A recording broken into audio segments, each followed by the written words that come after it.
First thing, I'm going to solve everything using Desmos, and I'm just using the Desmos app on my iPad, which is the same as the Desmos app you can download for your phone. You can use Desmos on tests just by making sure you download Desmos test, and everything will be set up, and I'll have instructions for whoever is watching your test so that you can use that. If you have a graphing calculator and you want to use your graphing calculator, you can use that as well. Most of what we're doing is just graphing and finding zeros.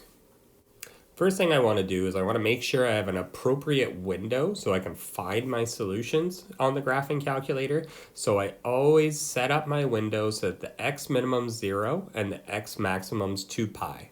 In terms of y min and y max, it should just be evenly spaced around the x-axis. So -5 to +5 is good for a range, but I always want to set that domain, so I'm just going to pick the answers on in between 0 and 2 pi. So I'm going to actually set the window that way.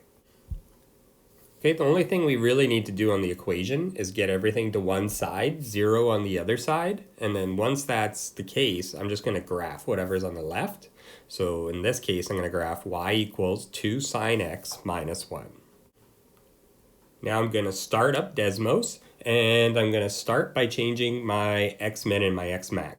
To do this, I'm going to press the little wrench symbol that's in the top right of the screen. So when I press the little wrench symbol, it'll open up these settings, and then we can go in and change the x min and the x max.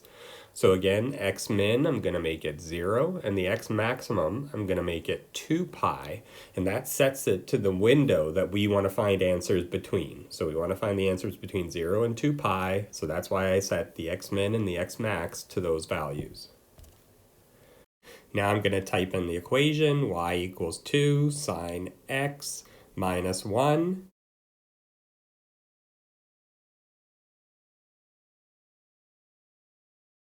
And then all I have to do on Desmos is just tap the intersections, and it actually gives me the exact values, pi over 6 and 5 pi over 6. So those are the two solutions to this question. X equals pi over 6 and 5 pi over 6.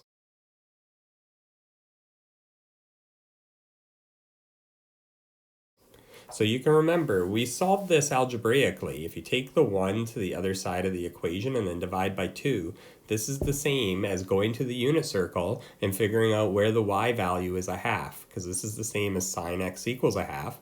But all of these, we can actually, the beauty of Desmos is you can actually get those exact values.